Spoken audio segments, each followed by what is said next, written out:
नमस्कार। Political peach पर आप सभी लोगों का स्वागत है। बिहार की राजनीति में इन दिनों जहां एक तरफ वीडियो बार चल रहा है तो वहीं पर यात्राओं का दौर भी। चिराग पासवान भाजपा के काबू में आ नहीं रहे और 2020 दोहराने का प्रयास कर रहे। चर्चा आज इन्हीं सब विषयों की करते हैं। जहां नेता प्रतिपक्ष तेजस्वी यादव आभार यात्रा निकाल रहे हैं तो वहीं पर मुख्यमंत्री नीतीश कुमार भी यात्रा निकालने वाले। एनडीए में शामिल राष्ट्रीय लोकतांत्रिक मोर्चा के नेता उपेंद्र कुशवाहा भी यात्रा निकालने वाले हैं। जहानाबाद के कुर्था से उनकी यात्रा शुरू होकर के औरंगाबाद का राकाट होते हुए भोजपुर तक जाएगी। दूसरे चरण की यात्रा का कार्यक्रम आगे वो तय करेंगे। चिराग पासवान इन दिनों यात्रा पर गए हैं। चिराग पासवान हर विधानसभा क्षेत्र में जाने की जो उन्होंने रणनीति बनाई है। चिराग पासवान, उपेंद्र कुशवाहा, तेजस्वी यादव, नीतीश कुमार, इन सभी की राजनीतिक यात्राओं का क्या मायने? आखिर 2025 बिहार विधानसभा चुनाव से पहले इतना माहौल क्यों गरमाने लगा है? अभी विधानसभा चुनाव में 1 साल बाकी है। बिहार की राजनीति में इस बात की संभावना भी जताई जा रही है कि बिहार विधानसभा का चुनाव जल्दी हो सकता है। फरवरी मार्च में ये चुनाव हो सकता है। ऐसे में देखना दिलचस्प होगा कि इन सभी यात्राओं का क्या परिणाम निकलता है। लेकिन इन दिनों बिहार की राजनीति को वीडियो बार गरमाया हुआ है। जहां आरजेडी ऐसे वीडियो जारी करती है नीतीश कुमार का कि जिसमें वो लालू प्रसाद यादव से गिरगिरा रहे हों गठबंधन करने के लिए, तो जेडीयू भी पीछे नहीं रहती है। वो भी एक ऐसे ही वीडियो जारी करती है और किस प्रकार से लालू यादव ने तेजस्वी यादव को राजनीति सिखाने की, राजनीति में महत्वपूर्ण खिलाड़ी बनाने की अपील करते हैं नीतीश कुमार। बिहार में इस तरह का वीडियो बार लगातार जारी है। इसी बीच चिराग पासवान फिर से एक बार 2020 का 20 दोहराने की तैयारी कर रहे हैं। जहां अभी एनडीए में सीट बंटवारा को लेकर के बातचीत भी शुरू नहीं हुई है, वहीं पर चिराग पासवान अपने पार्टी के प्रत्याशियों का ऐलान करना भी शुरू कर दिया है।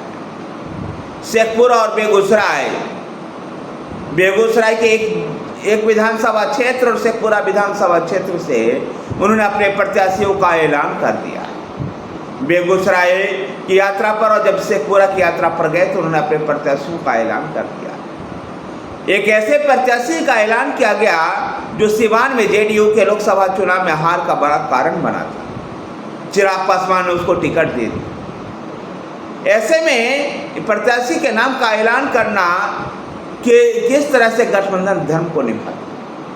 क्या चिराग पासवान की मंशा केवल ये प्रेशर पॉलिटिक्स की है या 2020 का परिणाम दोहराने की? गौरतलब है कि 2020 विधानसभा चुनाव में भी चिराग पासवान एनडीए में थे।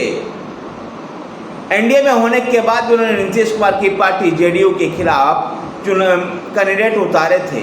भाजपा के खिलाफ भी कुछ जगहों पर कैंडिडेट उतारे। उस चुनाव परिणाम में जिस प्रकार से नीतीश कुमार की सीटें भाजपा से कम हो गई, इसको लेकर के नीतीश कुमार ने भी चिराग पासवान को ही दोषी माना था।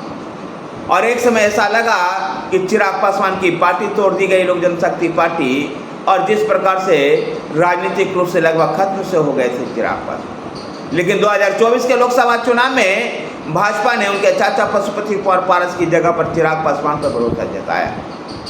5 सीटें लोकसभा में मिली और 5 के 5 जीतने में सफल हुए।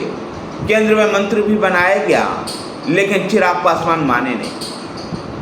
चिराग पासवान पहले भाजपा केंद्र की नरेंद्र मोदी सरकार के खिलाफ कई महत्वपूर्ण मुद्दे पर बोल चुके हैं, जिनमें बफा बोर्ड के लेकर के जो बिल आया उसे लेकर के लेटरल एंट्री और सुप्रीम कोर्ट का जो SC/ST आरक्षण में जो उप वर्गीकरण की बात थी उसको लेकर अपने सरकार से अलग रुख अपना चुकी है।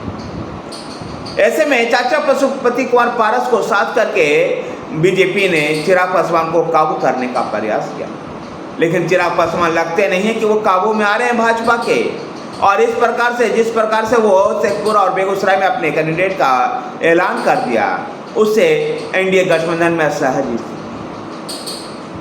नीतीश कुमार और चिराग पासवान की जो अदावत 2020 में शुरू हुई है, लगता है कि 2025 में भी बना रहेगा। यद्यपि लोकसभा चुनाव के समय में दोनों एक दूसरे की तारीफ कर रहे थे, लेकिन अब ऐसा माहौल लगता नहीं है कि 2025 में ऐसा हो पाए। देखना दिलचस्प होगा कि एनडीए में ये एकता जो है इस बात पर निर्भर करेगी कि चिराग पासवान को कितना काबू में भाजपा रख पाती। कहीं ऐसा ना हो चिराग पासवान के इन सभी फैसलों की वजह से नीतीश कुमार विपक्षी खेमे में जाकर के बैठ जाएं, जिसको लेकर के वो माहिर हैं और इसी को लेकर के वो पलटी मार चाचा की तगमा हासिल। ऐसे में बिहार की राजनीति बिहार विधानसभा चुनाव से पहले गरमाने लग गई है। धन्यवाद साथियों, वीडियो को लाइक कीजिए, शेयर कीजिए, हमारे साथ बने रहने के लिए हमारे चैनल पॉलिटिकल पिच को सब्सक्राइब कीजिए। धन्यवाद।